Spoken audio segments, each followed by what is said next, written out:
This is Henry Halladay, and I want to welcome you to a continued series of podcasts. This is number 10, and I'm glad you could join me today. First, let's take a quick review of cost technologies. Financial. Current efforts to deal with inflation has everyone's attention. Concerns about a recession are still there. Government involvement with cryptocurrency has begun and will be discussed in detail later. Manufacturing, still being depressed by the lack of viable workforce and has resulted in an increase of robotics. Business, it appears that a recession has been minimized by the Fed raising interest rates with people returning to work. Pent-up demands exist but slowed by higher prices and remaining distribution issues.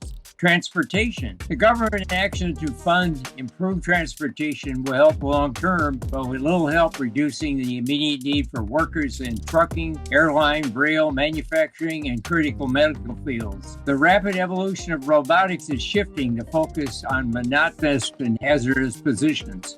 Medical. With COVID as all but a discarded pandemic, family health is again focusing on medical care and prescription costs, with monkeypox as another easily transmitted disease, but within a limited community.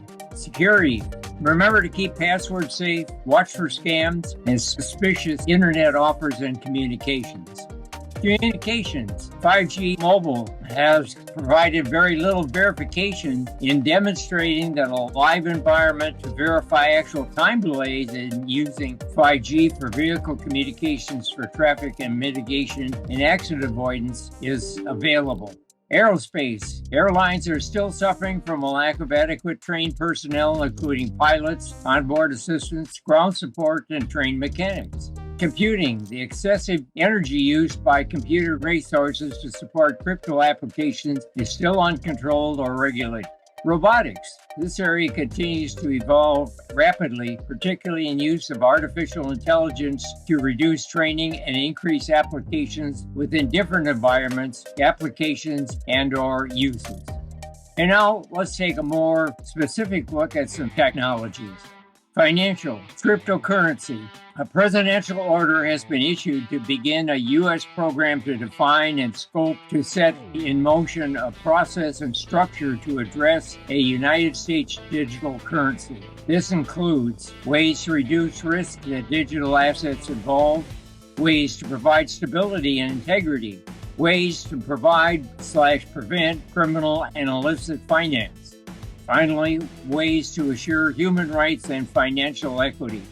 Methods to assess climate change and pollution, which involves the server farms, is also to be addressed. How to reinforce the U.S. position as a global financial system leader. A presidential edict was made to sign a committee, including 17 departments, to help define a policy and plan for the United States Central Bank Digital Currency, U.S. CBDC, to implement cryptocurrency.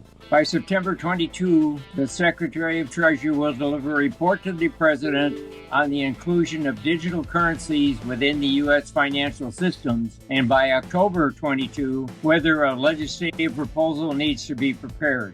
Also, by September 22, the Secretary of Treasury will issue a report on the implications of a development and adoption of a digital asset within and outside the U.S. Finally, in September 22, other departments, which were not previously named, are to report on other digital currency impacts, including law enforcement, competition, asset protection, and climate change impacts as a result of the energy costs for the resources.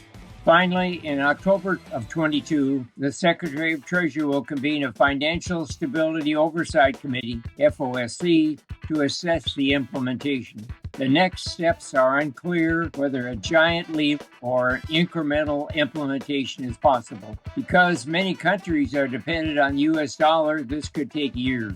A key to the United States digital dollar is the creation of a United States Central Bank of Digital Currency, U.S. CBDC, where the digital dollar would be based on the current U.S. dollar, which would be unlike the current cryptocurrencies that start out with an arbitrary value and a floating value depending on demand. Obviously, many questions remain, particularly how to transition from a physical currency to a digital version. This should be interesting since many people don't have a digital footprint.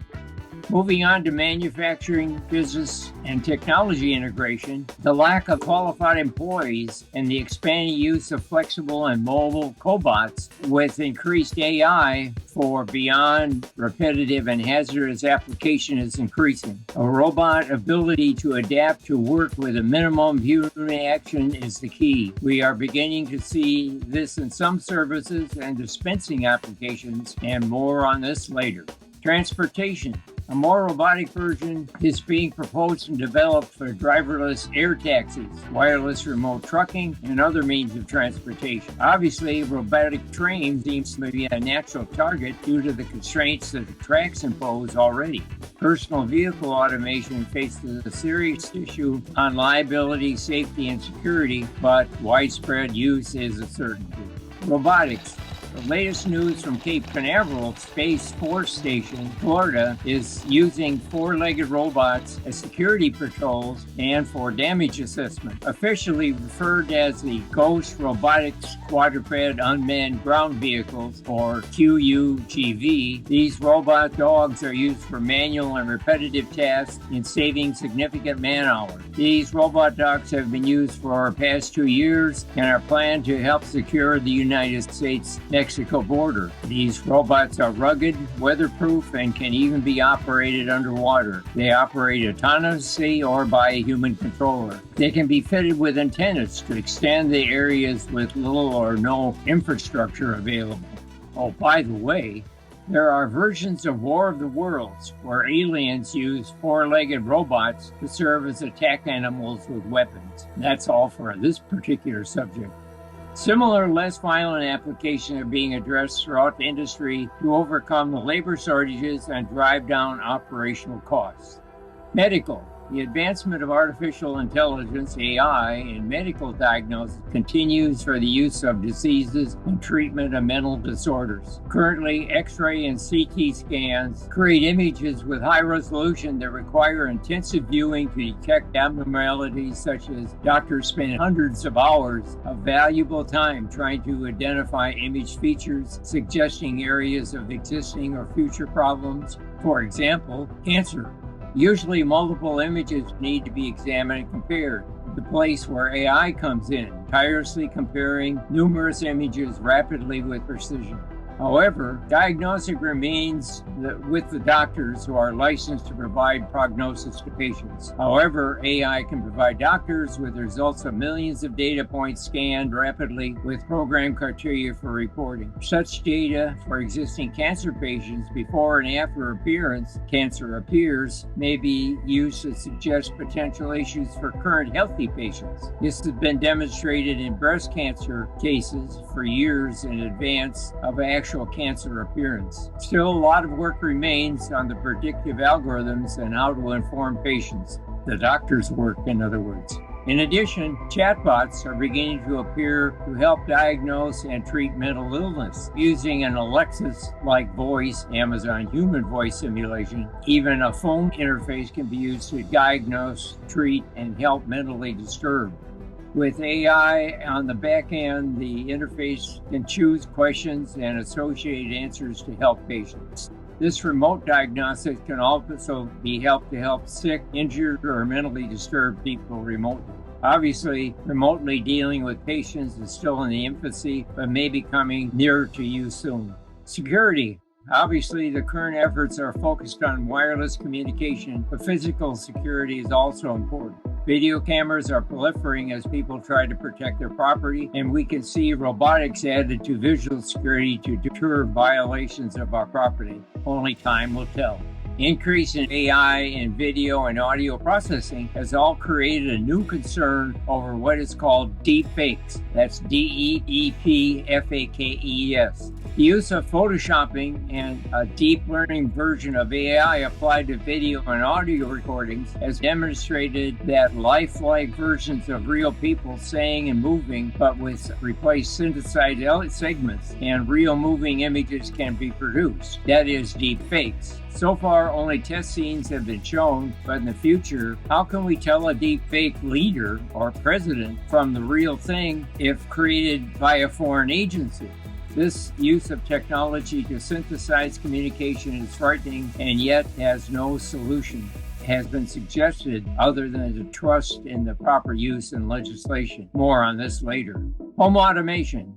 I talked about this in detail last time, so I wanted to comment on the spread of 5G and the coming 6G, where manufacturer warranted better interface with low-rate sensors and controls. Watch for home repeaters and or built-in sensor interfaces to overcome the 5G wall penetration limitations. I personally already have some sensors that use Wi-Fi and or network extenders that simultaneously handle both 2G and 4G, and then transmit over a hardwire back to a router. Or there is also Zigbee low-rate signal extenders for those components that now are on the market. Maybe a new low-rate device standard for signal extenders may evolve for low-rate controls and or data. Well, this will do it for this 10th podcast. I hope to see you next time and hope you found it interesting. Thank you for joining. Bye for now.